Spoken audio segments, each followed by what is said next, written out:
From seed to plant to pollination, it's the budding artist.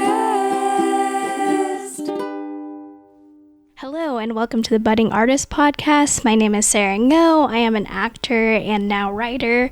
I am very early on in my journey, but I have been so fortunate to be surrounded by such amazing creatives that I learn from every single day. My hope is to be able to spotlight these beautiful artists and their work, but also share their journeys and their wisdom from their respective mediums. There is no one way to creatively express yourself or a single route to success, whatever that means to you, but we can learn from each other and we can take inspired action to create. So without further ado, please enjoy the first episode of the Budding Artist Podcast with one of my best buds, Ash from Happimood Studios.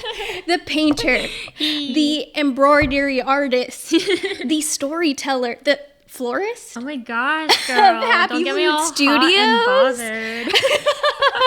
I want to preface with saying that I've known Ashlie since, which is weird calling you Ashley. I know. I always call you Ash. I don't even call you Sarah. I know. Like, hey, sis. You just call me sis. Yeah. And that's all good and well with me. Mm-hmm. So I've known Ash since elementary school. Mm-hmm. I've known you since you were wearing Bermuda shorts, a collared t-shirt, glasses, playing my gosh. handball. Yeah. So And my hair was always in a ponytail. it was always in a ponytail. And I remember Sarah always reading. Yes, you were always like, I don't know. You were like, did you play sports or anything? Not in elementary school. Okay. I was always playing in the dirt. That's what I remember. I just remember I saw you and Bethany Lee. Yeah, we Yeah. would just be playing pretend all the time. So I guess it makes sense Yes. where I ended up now. Yes. And then after that, we went to middle school together. Yep. Don't remember any of that. No, that was the a blur. most awkward time. Yeah. Mm-hmm. I don't even Braces, want to talk about it. Acne. Yes. Yeah. And then I do remember high school and preparing for this episode as a professional does. I did some of my own research. And I knew you as an artist then. So I have these like little drawings that you did for me Oh my god. back when. Stop. And then this is when we both drew. And I was like crying. This all these years. I know. Stop. I know. And this was like drawn on like computer paper. Yes. Oh my god. Stop it. These are the beginnings of Happimood. Wow. This is what I remember where, your artistry started. So I don't know if you can kind of talk a little bit on that, what your passions were. You have so many now. So I think it all started with, well, I don't want to speak for you. Would you say it started through drawings and all of that? I'm going to say that you can speak for me because I feel like you know me better than I know myself at this point. But yes, I like ever since I was really, really young, like I want to say like 4 or 5, I always had like a strong love and affinity towards art. And it always started with drawing. And no one else in my family is artistic in any way. That's so crazy to think Yeah. about. Yeah. Mhm, yeah. And well, my aunt, she used to draw like little doodles. And then I remember I would ask her all the time, like, can you doodle for me? Can you draw for me? Because I always just wanted to watch her. And like, this was before social media was a thing, and like, The good old days. yeah, there was only Bob Ross, like his TV channels, like that's all I could really watch. Yeah. But other than that, yeah, my family wasn't very artistic besides like little doodles. And then I just always loved drawing, and my parents were very supportive and loving, that they always encouraged me to pursue art and do art. And my parents always bought me all the art supplies. They put me in all the art classes. Like they really like nurtured that side of me. And it's funny because like I always drew all the way up until like high school, and then in college for some really weird reason, well, not a really weird reason. It's like you kind of start thinking like, well, what can I do with a future in art? Right. It's like really hard for like an 18-year-old to like wrap their mind around. Like, Right. How do I? Yeah. Because Yeah. I'm like done eating dirt. So like I don't like what do I do after that? Right. Yeah. And you Right. have to like decide on a major and everything. And so when I entered college, I was like, okay, I'm gonna be a pharmacist. like just naturally. Like, yeah, as if I have like a love for STEM. Like I have major respect for people in STEM, but I myself, I'm so left-brained. That's really is left brain the creative side or the right side? The right brain. Oh boy. I was always thinking about like finances, like what's the most stable for me. And then I took Calc 3 in college, and I was like, oh no, this is not for me. Like I got by fine, but for some reason Calc 3 like totally kicked my ass. And so I kind of like told myself, you know, maybe I should really start thinking about art seriously again. And in my junior year of college, I switched majors. And I'm so glad you went through with that. I mean, like so many of my like STEM friends that I've made, they were like, no, you already dedicated 3 years. Right. So we don't recommend you changing majors. But I kind of just really trusted my gut instinct because I couldn't imagine myself, honestly, like being a pharmacist. Yeah. Major respect to people that do. Yes. And yeah, so then I just changed my majors junior year, and it delayed my graduation, but that was probably the happiest I've ever been, being a student, learning how to draw again, how to like grow as an artist, develop my style, and just get a degree in it. Did you have inspirations at that age, or was it just something that you loved to do? It was both. Okay. So inspirations I had growing up, I used to watch a ton of anime. Yeah, with my uncle. What'd you watch? The basics like Naruto, Bleach. Yes. That one goes like on forever. The really big ones, honestly. Yeah. I was like doing anime style for a little bit, but then I just found out that I wasn't really good at like illustrations wise. Gotcha. Yeah. I always wanted to draw anime figures, but they just never came out how I wanted to. And I realized I draw better when it's like a still life. Oh. But it's funny because I didn't figure that out until college. Oh, I mean, look at these. I beg to differ. These are so cute. That was like, I can't even explain these. I don't even know where these came from. It just seems a little bit, I don't know. They're such a different style from anything that I've seen before. So even when I was in high school, I was really impressed. I wonder if it has something to do with like, because I wasn't thinking about it seriously. Right. So I was like, really free with it. Just free. And then, in college. Then society happened. We all learned behaviorally. Yes. Just to be self-conscious. Yes. And to really think about self-doubt. Yeah, self-doubt. And these things just slowly seep away. Yeah. I mean, I never had that skill, as you can see. But like you can tell, like it's just so like carefree. It is so carefree. Serious about it, but it's so like endearing to look at. I know. Yeah. And just a little note, Jen. So when you did all this stuff, and then you went to college afterwards, and you were doing the biochem. I mean, doing all that, and then going back into the arts after. How did that feel to you? I felt like I should have done this like since the beginning. I'm like, and it's funny because like I said, my parents always nurtured art. They never told me like you should be a science major. They never ever said that. I made that decision weirdly on my own, and they were of course very supportive about it. They were like, yeah, like go for it. And then when I told them like I think I'm gonna switch back, they're like, yeah, we don't know why you didn't even pursue that in the first place. And I don't know either. And so like when I did, it felt like very freeing. I felt, like I said, that was the happiest I've been. Right. I felt like the most myself in a way, and it made me blossom into a person that I like. So yeah. So this was in Cal State Fullerton then. It might be different for everyone, but for you personally, do you feel that school is unnecessary for the arts? It's kind of like, because it has a lot of layers to it. I feel like it's yes and no. For me personally, I feel like it did help a lot. Just like even knowing like the basics and like having a set schedule and set curriculum. And you're like full on like you're blocking out time in your day to like learn these new techniques and methods of like art. Right. But realistically speaking, I think everybody has the ability to be creative. It's like within you. It's just how badly do you want to like set aside time to learn how to be an artist, how to be creative. We always tinker on the idea Yeah. of getting higher education within Yeah. our own respective art fields. Okay, I will say this, Sarah. Okay, I say this like daily. Yeah. She said this one sentence to me where I forgot who the hell said it, but they said, "Jack of all trades, master of none." I cannot get over like how deeply embedded that's in my brain. Yes, you should pursue all your interests and all your creatives. Right. There's something to be said about being a master at something and like putting in so many hours dedicated to your craft. That was actually one of my talking points. Oh, okay. I jumped ahead. I'm sorry. No. I was like, oh, interesting. Yeah.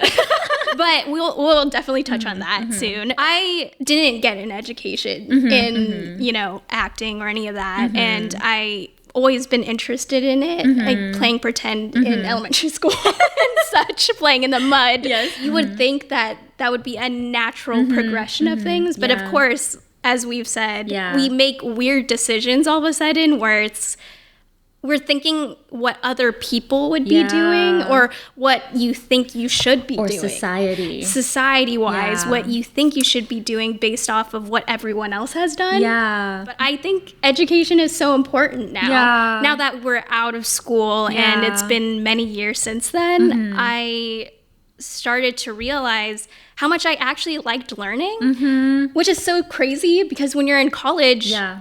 and in accounting, Oh yeah.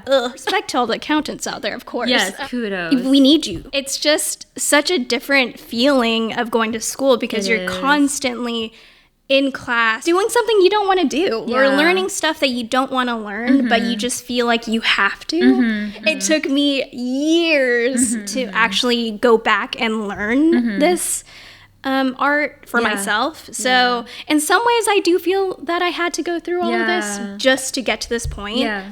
But in other ways, I'm one not because I'm that what if type of person where I'm like what if and just mulling over that forever.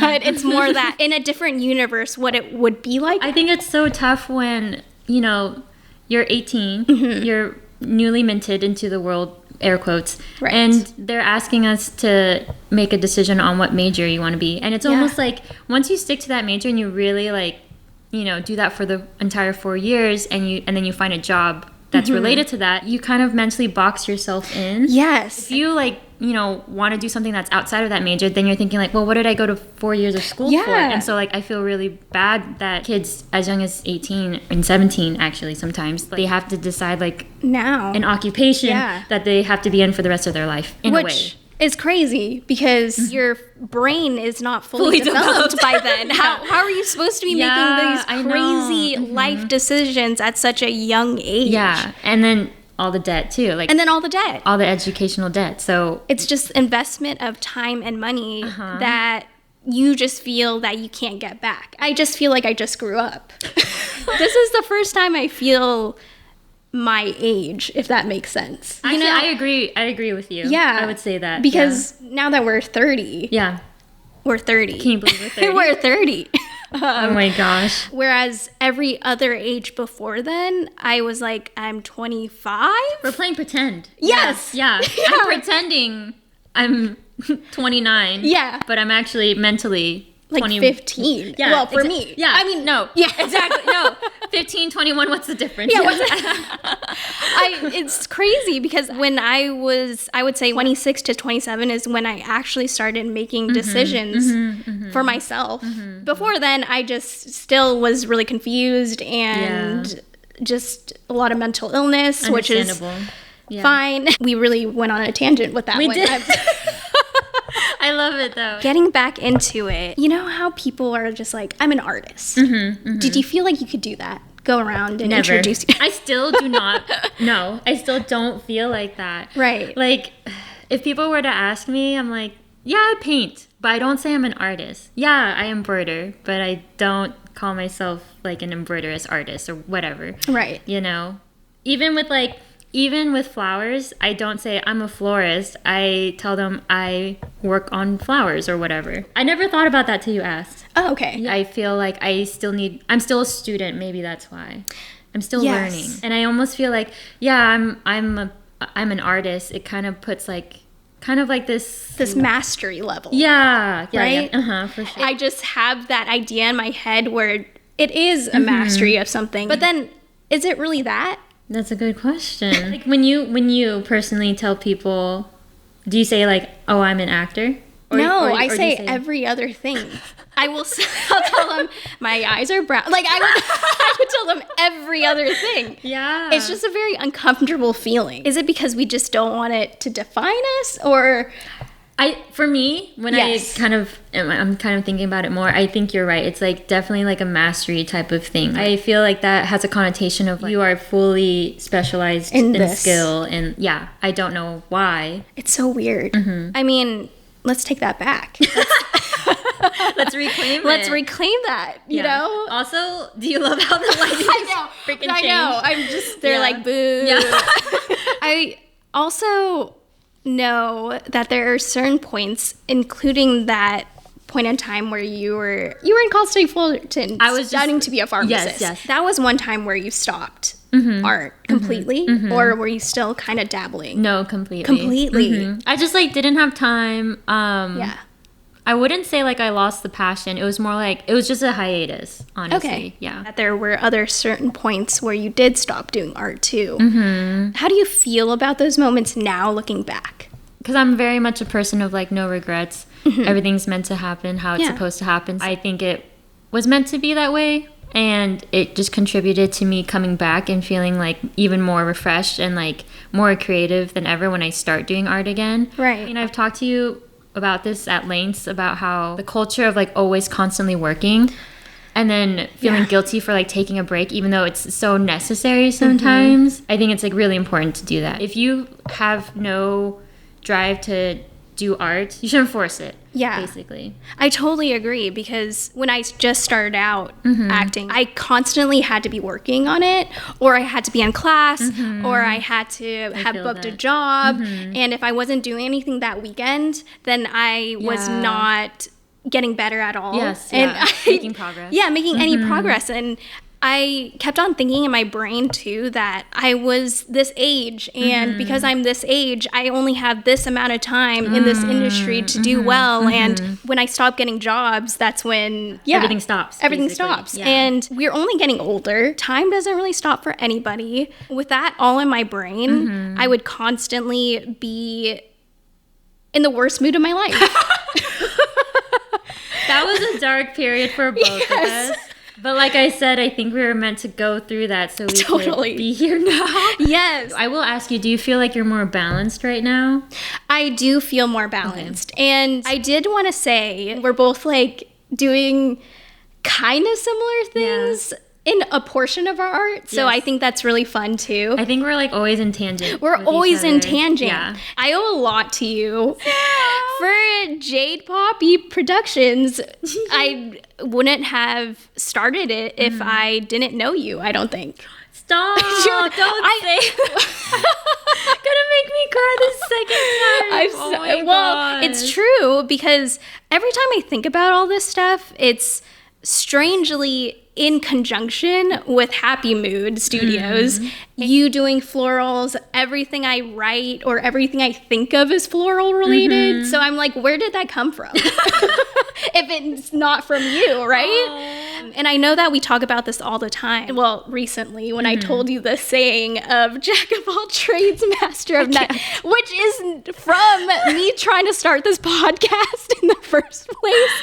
I was thinking of a way to get us both past that, because I think it got in my head too, because I think about it. Well, no. I think it was a natural thing because we would both say it a lot. Yeah. I agree with it, but then in other ways, where would we be, or where would any artist be if they already mastered their art?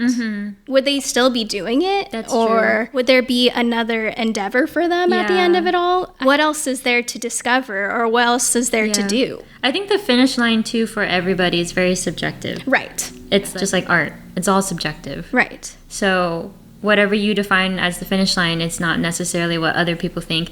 So I guess it's just really up to you. But like you said, a master at like painting or like acting, Yes. they probably still think of themselves as students even though everybody else sees him as like, you're a master. Right. Because I would go to Meryl Streep and say, you're a master of acting. You're everything. Yeah. And then that circles back to what we were talking about earlier. What if you like get so far in your career and you want to like switch gears, but then you're thinking like, I've dedicated like 20, 30 years to this. I know. So like, I don't know. Maybe, is it a cycle? Yeah. I don't know. Yeah. I don't know. Maybe we're Could it thinking be our like Saturn returns? God. Yeah. We're currently going through that. Yes. So I feel like we're faring pretty well, though. I think so. Things are bad sometimes. Last year was bad. Yeah. That was bad. It was really bad. It was bad. Yes. Yeah. That was our rat girl era. Yeah. We lived in that. We did. Not sure if I'm proud of it. No. Because you and I were in like such similar phase. I almost feel like that negative energy, we were like feeding off of each other. Yeah. I don't even know how we broke that cycle. It was really random. I mean, BTS couldn't even get us out of that. So. Yeah, they did not prepare us what was coming. Did not prepare us at all. Yeah, but we're here now. We are here now. We made it. I also wanted to touch on still the jack of all trades thing. Yes. Oh, yes. Sorry. It's a big topic. It is. You know, we're going to still talk about it, but I feel that when I said that, really struck a chord with you. And can you tell? Can you tell?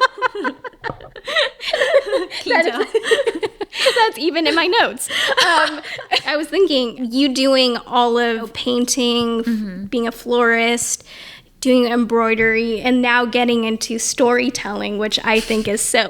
Why are you laughing? Because it's just like, how much more is this girl going to put on her plate? No, because you wouldn't be you if you weren't doing any of this stuff. I guess you're right. You're right. If I'm going by a week and I don't get a text that you're doing another project, I don't know if... Are you Ashley? Or somebody else? Yes, and I'm excited for all of it, and I'm here to help you in any of it. But what I was going to say was that if you weren't the type of person you were, doing all these arts, getting into these different things, learning different things, I don't think that I would do that. And I know I keep saying this, that you're such a big influence in my life, but you actually are a big influence in my life. Oh no, I'm gonna cry too. No! Wait. Oh my God. So it's funny because I wouldn't be doing writing or... Dude, I'm gonna cry. Don't look at me like that. Okay, I have to face this way. Oh my I wouldn't be writing. I wouldn't be doing... Dude, I swear, if I cry on this one, I'm gonna be... This is my first one. This is my first one, and I'm already like tearing up. This is why women friendships are so superior. They really are. Anyways. Can you imagine me doing this with a man? Sorry, never mind. I think that in some ways, us discovering all these new things together and pushing each other to these limits of being okay with spending thousands and thousands of dollars that we don't have, and starting businesses, you know, it's just, I wouldn't be doing any of this stuff, and I wouldn't be as excited as I am now to be doing this. And so, you know how we've been watching Avatar? Yes. Yes. Everyone has their own skill sets. Yes. But what if you're the Avatar? You have to master all of them, and you have to be okay with that. That was like incredibly profound.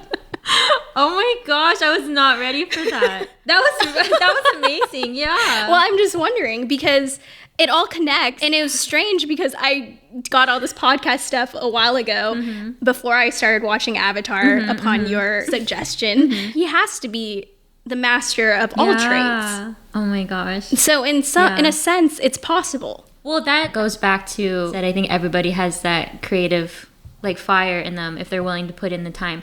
Like everybody else is born with the ability to be creative. Right. Yeah. You just have to go out and do it. You really just have to buckle down and do it because I think in my brain, everyone can act.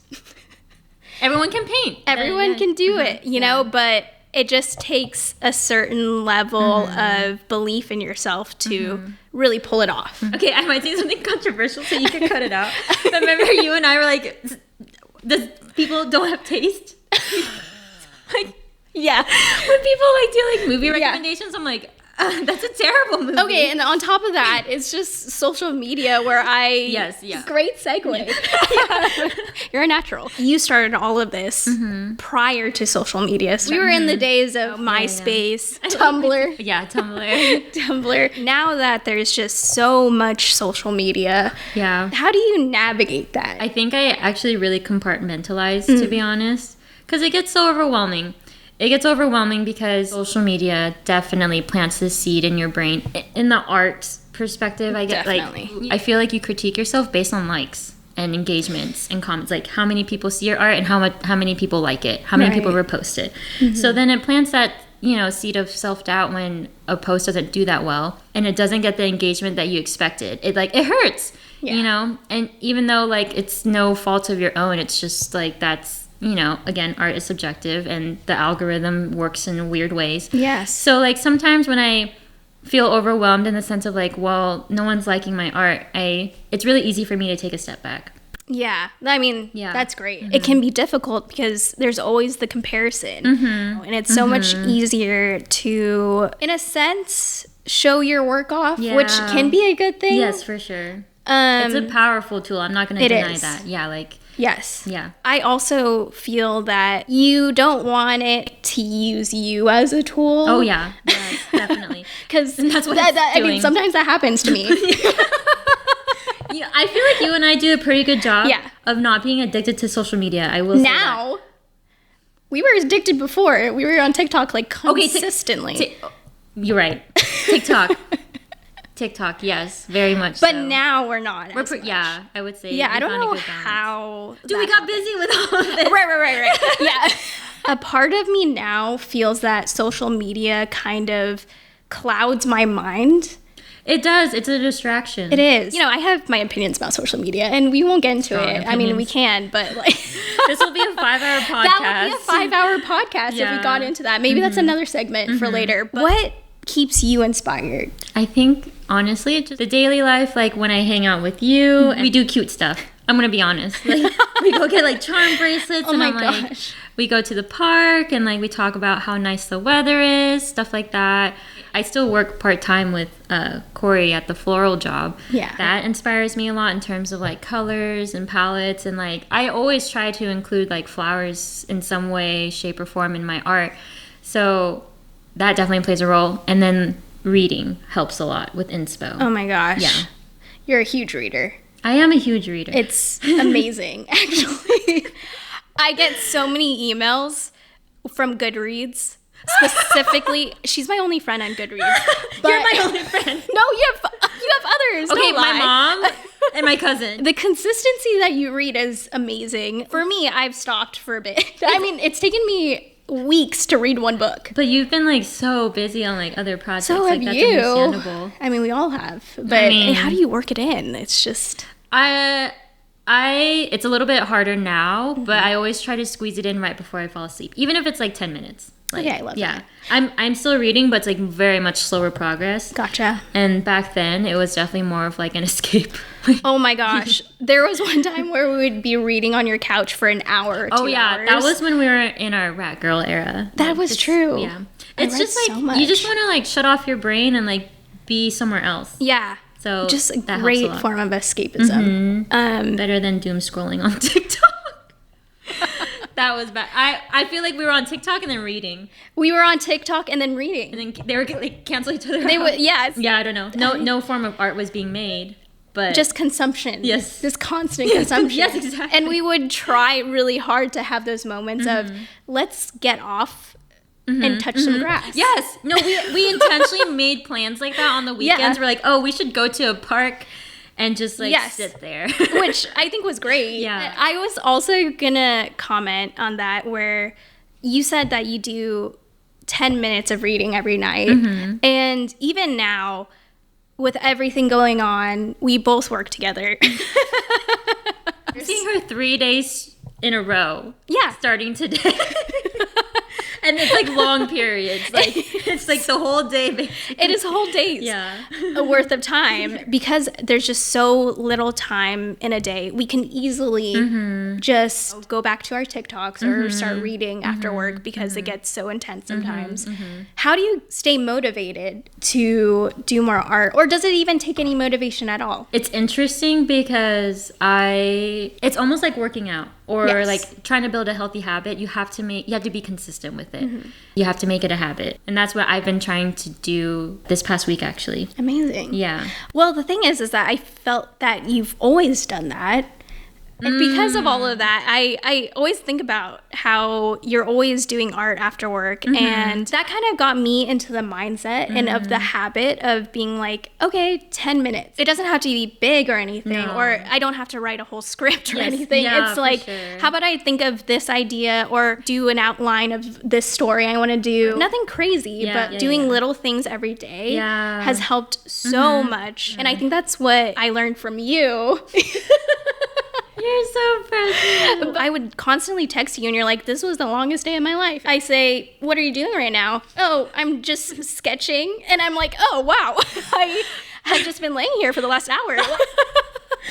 It kind of got into my mindset of at least doing a little bit a day. I'm not expecting anything more than that, where if it comes to me, it comes to me. If it doesn't come to me, then I'm just not going to do it just because I'm done with forcing things anymore. Yes.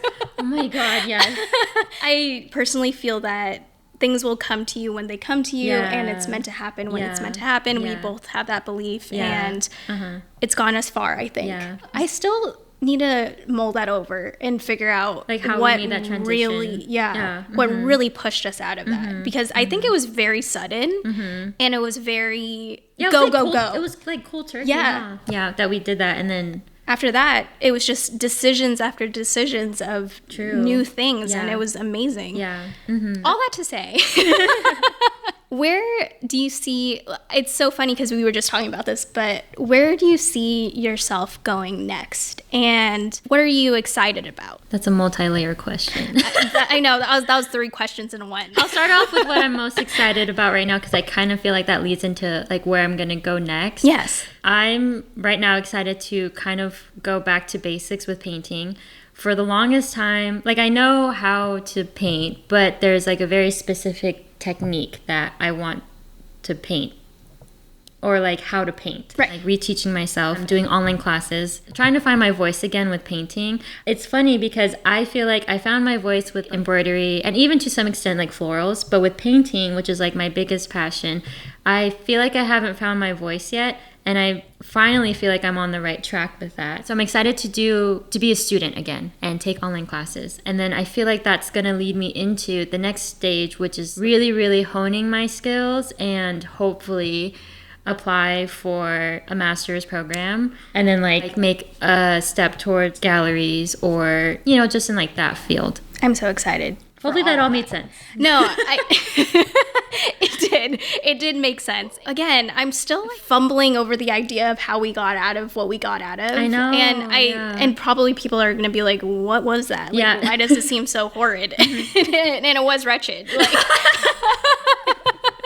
every mountain has its like highest points and then it lower points. It's never just like up all the way. There's always going to be a down portion of it. I feel like we were going like this. Yes. And then it's like now it's up. And now like, it's, you know. Yeah, it's kind of, there's like a plateau. Yeah. And then it just like goes up. We see more forward, upward, forward at least.